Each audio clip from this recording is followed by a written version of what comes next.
Welcome to Yahoo Finance Sports Report, a unique look at the business of sports, brought to you by Yahoo Finance and Yahoo Sports. I'm your host, Joe Pompliano, and I'm here to coach you through the financial game. Let's huddle up and get right into it. We are kicking off this week with Pomp's Playbook, where I take a look at some of the biggest headlines in sports that you and your portfolio need to know.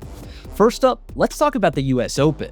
With the 2025 tournament ending earlier this month, the USTA says it drew a record 1.1 million fans over 2 weeks.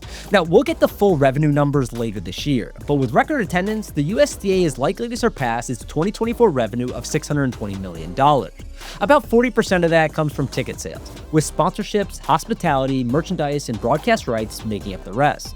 However, while the US Open is becoming more popular, it's also about to get more expensive. The USTA is currently working on an $800 million renovation plan that will remove 2,800 cheaper upper bowl seats to add 2 levels of new luxury suites. Next up, let's talk about Netflix. The world's largest streaming platform says it drew over 41 million global viewers for last weekend's boxing match between Terence Crawford and Canelo Alvarez. Now, we all know that Netflix is taking sports more seriously. The addition of an ad-supported subscription plan has prompted the company to do a 180 on its sports strategy. But the more interesting angle to me is what this means for the future of pay-per-view. The UFC just ditched pay-per-view for a $7.7 billion media rights deal with Paramount, and now Netflix is drawing over 41 million global viewers for a boxing match. So if streaming platforms can pay more money for the same reach, pay-per-view might officially be dead. Speaking of Netflix, I also want to talk about some potential changes coming to how companies report quarterly earnings. For those who aren't up to speed, the Trump administration is pushing the SEC to shift public companies from reporting earnings quarterly to just twice a year. If this change is approved, it would align U.S. rules with those of many other countries, allowing executives to focus more on long-term strategy rather than short-term results. However, it could also have major impact on various companies in the sports industry. Brands like Disney, Netflix, Nike, FanDuel, and the UFC all have seasonal trends that already complicate reporting. And last up in today's playbook is news that Tom Brady is coming out of retirement. Well, kind of. The 7-time Super Bowl champion announced this week that he will be competing in the inaugural Fanatics Flag Football Classic in Riyadh, Saudi Arabia next year. Joining Brady in Saudi Arabia will be NFL coaches Pete Carroll, Sean Payton, and Kyle Shanahan, as well as NFL players like Saquon Barkley, Christian McCaffrey, Tyreek Hill, Odell Beckham Jr., and Rob Gronkowski. And to add even more star power to the broadcast on Fox, comedian Kevin Hart will serve as host of the event. All right, now that we've covered a wide range of topics in the sports world, it's time to talk football. Joining us now to discuss some of the biggest storylines from week 2 of the NFL season is Yahoo Sports senior writer Frank Schwab. Welcome to the show, Frank. I feel like we have to start with Tom Brady. Tom Brady was seen in the booth with the Raiders with a headset on. There was reports and tweets that were saying that he was game planning with Chip Kelly, the offensive coordinator of the Raiders. 2 to 3 times a week he was meeting with him. He's obviously still a broadcaster with Fox. As listeners of this show know, and you know, they relaxed some of those broadcast rules where he's now allowed to do game planning with the production crew leading into the games that he's going to be broadcasting. But first, I just want to get your opinion on what's the situation here? And then more specifically, what the NFL might do, because it doesn't seem like they're going to do anything about it. Yeah, the NFL has put in quote-unquote Brady rules where he can't be in the facility or at the hotel for production meetings, but can still join remotely. And for people who don't know, broadcast crews meet with coaches and players in production meetings. They have long, off-the-record conversations about stuff that not necessarily everybody knows about. It's behind the scenes stuff, but the broadcasters want to be prepared for the television show, and you drop in little tidbits into the broadcast here and there. So in these meetings, coaches and players are often a little more relaxed. They'll tell you more stuff than they would on the record on a podium in a press conference. So that just has a conflict of interest when the Raiders are facing some of these teams that Tom Brady's going to be talking to. So the production meeting stuff, it's not as easy for Brady, and teams can choose whether they talk to Brady or not during these production meetings. It is a conflict of interest. It just is. There's no way around it. But with the NFL, look, they don't want to step on Fox's toes. Fox pays them a lot of money, and they pay Tom Brady a lot of money to be their number one broadcaster. And also, once the NFL owners allowed Tom Brady in as a minority owner, he's allowed to do stuff like this. He's going to be part of the Raiders operation. So I think this conflict of interest is going to keep going on with some safeguards in place to make sure Tom Brady isn't leaking very confidential information back to the Raiders before they play their next opponent. Yeah, it's such a tough situation because it's game plans, like you mentioned, that they're going to play the Raiders maybe in a couple weeks or something like that. But it's also player health, potential free agents. Like there's a bunch of other things that go into it that I think could be helpful to the Raiders long term. But we'll see. Like you said, the NFL owners let them in, so they sort of have to deal with it now. The next thing I want to talk about, though, is the Kansas City Chiefs. Is the Chiefs dynasty over, or are we overreacting a little bit? Overreacting, I think. I've done this dance before. I did it with the Patriots many years ago when you're like, uh-oh, they're 1-3, the dynasty's over, and then they go in another Super Bowl. I've done it with the Chiefs too, where you start to question them. Now, just the fact that they're 0-2, there are some significant issues here. They can't run the ball on offense.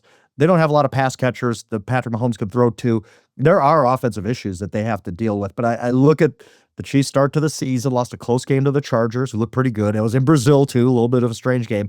You lose to the reigning Super Bowl champs, another pretty close game in week 2. So I'm not jumping off the ship yet, but one of their key receivers, their number one receiver, Rashee Rice, is suspended for 6 games. The Chiefs have to play still games against the Ravens, the Lions, even the Jaguars without Rashee Rice, even the Giants on Sunday night in New York. I don't think the Giants are going to beat them, but they'll be up for Sunday night. So we could see the Chiefs dig themselves a pretty big hole here. I don't think the dynasty's over. I don't want to pour dirt on them quite yet because that's always a mistake with Patrick Mahomes and Andy Reid. But yes, they're going to experience challenges they haven't faced in many, many years if they dig themselves this big of a hole. Because look, the Broncos and Chargers are pretty good in that AFC West. A 10th straight division title is not guaranteed for the Chiefs this season. I thought for a second you were going to leave my Giants out of it. So I'm happy you backtracked and you included them in on Sunday night because for some reason I still have belief that the Giants could win. I don't know if that's because they played well against Dallas, but when I had you on the show a few weeks ago, you specifically mentioned that Brian Daboll was like sort of number one on your coach's hot seat.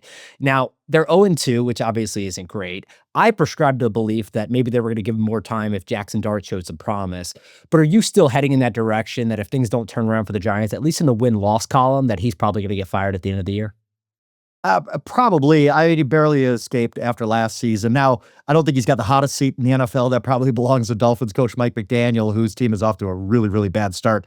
And they're big underdogs against the Bills in week 3, so we'll see what happens there. But I do think Daboll starting 0-2 isn't great. Now, the fact that Russell Wilson played well in week 2, 450 yards passing, the offense looked good, there are some positives to take out of that. But at the end of the day, it is a loss. And if you lose to the Chiefs in week 3, all of a sudden these losses start to pile up. If you're 1-6, 1-8, whatever it's going to be, if you get off to a start that bad, I think ownership would get really, really impatient. The Maras talked about that after last season. They needed to feel better about the direction of the program. And how can you? It's still a wins and losses league. And if you are stuck with a really bad record in midseason, Jackson Dart, Russell Wilson, it doesn't matter. At some point, you're just going to get fed up and maybe make a coaching change. So I think that Brian Daboll's still under a ton of pressure. The fact that they lost last week against the Cowboys when they really could have won that game, I mean, they had it in the last minute and let it slip away. I don't think is great for him. They got the period point blank. They have to start winning games for Brian Daboll to feel comfortable. Yeah, I don't think it's a great situation when you blame the quarterback. That guy goes to Indianapolis, and all of a sudden he's one of the best in the league. So yeah, he's definitely on the right hot after seat. Saquon Barkley goes to Philly. Everyone, Xavier McKinney, another Giants free agent goes somewhere else. Yeah. Yeah, Everyone that leaves the Giants puts up a record year the following year. So if I'm another GM, I'm looking at Giants players for sure. But thank you so much for joining us today, Frank. appreciate it. Now, we have to take a quick break, but coming up, we've got Cam Weber from EA Sports joining the show to discuss the latest on the company's college football video game and more.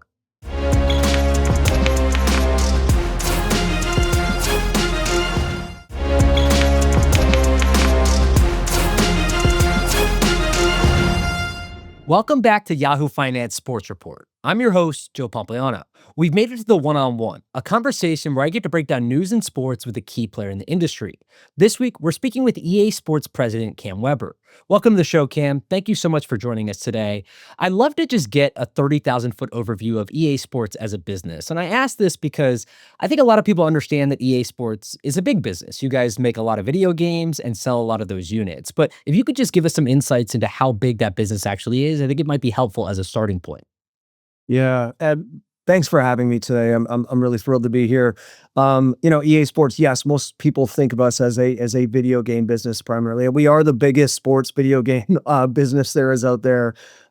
We have a broad portfolio of games. Our games have evolved over the years to be much more than just these launches of titles that sell units. These are massive sports live service platforms that not only do we launch updated games to the world, but there is live service content that is launching all through the year tied to what's happening in the real world. And we use lots of interesting and innovative technology and data from the real world of sport to keep those experiences fresh along the way. We've actually crossed the boundary of, I think, over 265 million players have interacted with our content in the last year. So we have size and scale. Our FC business, that is the biggest video game franchise in the Western world on a trailing 12-month basis. So it has reached a colossal scale on a global, footprint. And then, obviously we do very well in North America as well with, titles like Madden and college football and that audience. And then, we have NHL. Just this year, we've already launched Formula One, a great launch of F1 a few months ago. We've launched a new version of college football. We've launched Madden. Actually, this week is the launch week for FC. Once again, as I mentioned, our biggest global business. And it's going live in early access. And then worldwide launch is end of next week. And that one's massive for us. And then we have other titles in development, like our UFC franchise, which we have a new title coming in the next 12 months ahead of us that we're super excited about as well. So we have broad portfolio, connected network platform of players on a global basis, and we're getting to a really large scale at this point. Yeah, I want to talk a little bit about some of the games specifically, and certainly some of the technology they're using to make these games. But I'd be remiss if I didn't start with college football. Obviously, here in the United States, it was massive news when college football, the video game, came back last year, College Football 25. It was the best-selling video game in U.S. sports history, and now you guys are bringing it back for 26. It launched earlier this summer. Maybe just talk a little bit about what went into getting 25 live and how you're using and leveraging sort of the success of that game to resell again this year. Yeah, I mean, it was a multi-year development effort to get there. And as we were building the title, the licensing landscape around NIL was evolving as well. And so we had this moving target in terms of how we could handle all these various licensing elements along the way. But we knew we wanted to be back, and we knew we wanted to bring it back in the right way. And that meant building an inclusive experience. We wanted every one of the FBS schools to be in the game. So I think last year that was 134. I think it's now 138 this year with some added FBS schools. So delivering that many schools, that many stadiums, that many mascots, that many fight songs, and really doing a great job of representing each school, the pageantry, the tradition for each one was, a top priority for the team. And so that was not just about going and building things the way we've built them before. It was about building new tool sets, new technology, and new ways of going about getting that content and piping it into the game in innovative ways. And we were able to do that. And with our Head Start technology that we built in development, we were able to get over 12,000 players through that NIL pipeline and get them into the game in a matter of months. Because, the timing of when players are signed and on rosters, and then when we launch our game, we have really tight turnarounds. And so getting all those likenesses into the game, representing them in an authentic way, it was a huge job, but we had the most passionate team you could imagine. I think this year's title that we launched, really well received in the market. It's doing very well. It was more of a focus on like fleshing out a lot of the modes and the experiences were there. It wasn't a change in direction for the title, but it was really a filling in of more content, more detail, more depth, and fleshing out some of the core modes of play like Dynasty and Road to Glory as well. Because whenever you're getting something going from the ground up, you have to build all the plumbing and the foundation. It's like building a house. And to the extent that you can then build on an already existing house and add in all these extra elements, we were able to get a lot of user-facing or player-facing content into the game this year to really make the title stand out from last year's title as well. So we're thrilled with the game, and not just because of the collection of features and how it's doing in the market, but really because it genuinely is built by a team that is so passionate about getting every little detail right. Yeah, and one of the other things that I noticed was you guys partnered with F1 the movie this year. For those that Yeah. haven't seen it, I've seen it. It's a fantastic movie. It's done over $600 million to the global box office, which makes it the highest grossing sports movie of all time. Maybe just explain a little bit about the thought process behind involving yourself in a movie like that, with some of the benefits that come with something that sort of lives on forever, but also how you're able to leverage the success of the movie to sell more of the Formula One game as well. Yeah, I mean, so we don't see our franchises as just these like standalone video games that we launch. They're platforms of connected fans and a giant network where, yes, we feed them with video game content and interactive experiences. But, we see our brand and EA Sports and our franchises really permeating into a deeper element of sports fandom and sports culture. I think our games and our services build new fans. And so when we think about something like F1, it's not just about how are we selling more units of video games or driving more engagement in the content. We do that, of course, but it's like, how do we build more F1 fans? How do we partner with Formula One management to figure out like, how do we grow the sport and make it it's better for them, it's better for us. And it's kind of like what we see as part of our role as EA Sports. And so when there's these big popular culture moments, and we did it with a big Ted Lasso integration in FC or in our what was called FIFA back then a few years ago. What we've done with, we're streaming live MLS matches in our FC mobile experience this year as well. Last year we did something called the Madden Cast, where we partnered with Peacock and we did a Madden style broadcast of a live NFL game, which was really well received and super cool and innovative, using more video game style cameras and overlays and elements from our game and real service ties of what was happening in the real game and content that was coming into the video game. And it's just better serving that younger fan base and those younger generations as fans. They're not as quick to just sit and watch a 3-hour broadcast anymore, right? So we need to find new ways to serve them in the ways that they consume entertainment. And so when you think about F1, obviously we knew the movie was going to be huge, and it is fantastic. And so we partnered early on with Apple and figuring out ways to take advantage of the building interest in the sport. How do we use the game, the build up to the movie and the launch of the movie, and then integrating interesting content from the movie into the game back and forth. And so it was a tremendous partnership. We had huge engagement through it all. Our players loved the addition of that movie-based content into the game experience as well. And our F1 business is doing super well this year. Yeah, I can imagine. One of the things you mentioned there that I just wanted to double click on for a second was some of these media things that you guys are spinning up now, which is you partnered with MLS and Apple TV to live simulcast a game within the FC mobile. Yeah. And you did a similar thing, not necessarily the game itself, but a simulcast of Madden players through the NFL. Are those things that you think could be bigger parts of your business going forward? Or do you see them as more like ancillary options, to your point, that keep fans connected and serve them in a new way?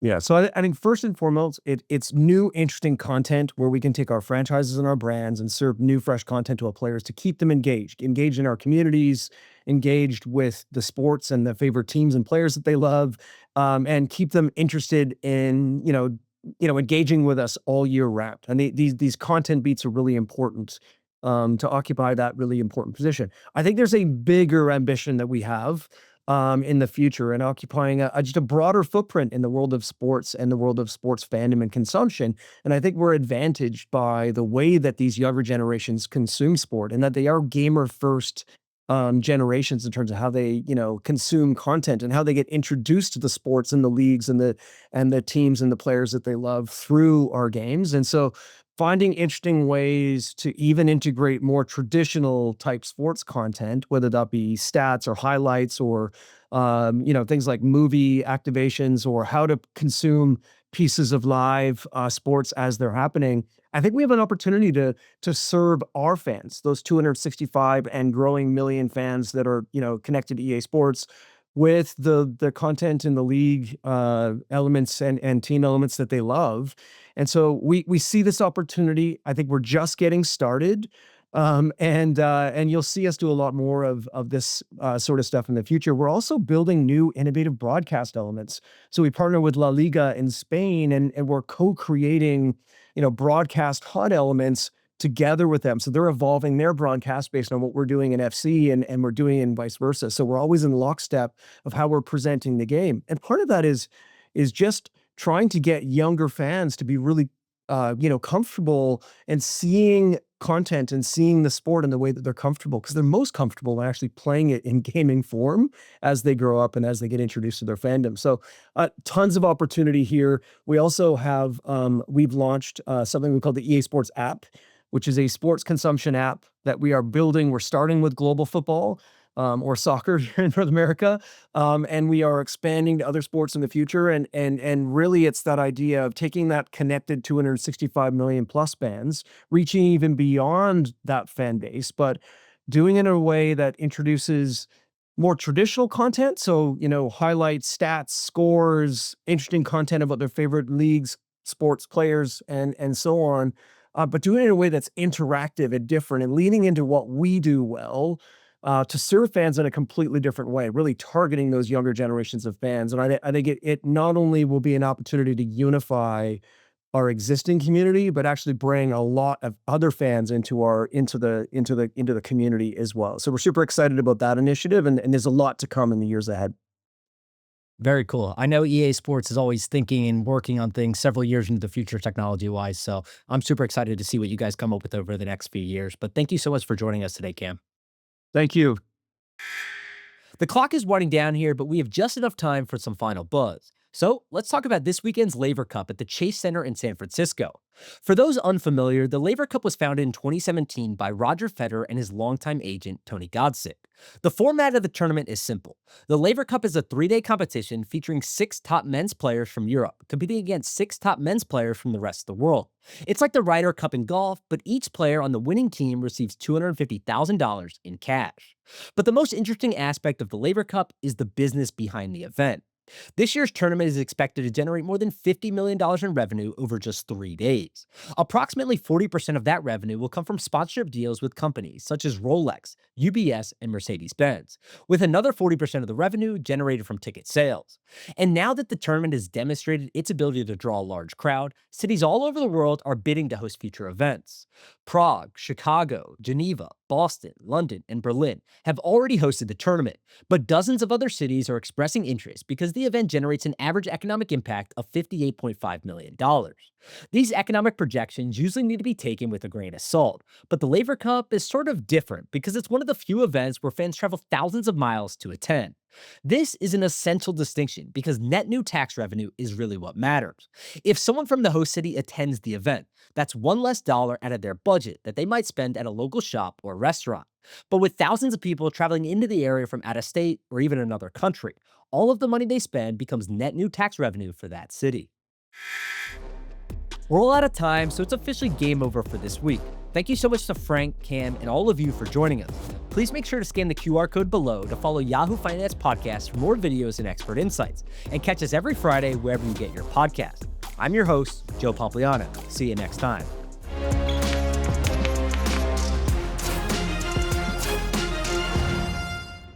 This content was not intended to be financial advice and should not be used as a substitute for professional financial services.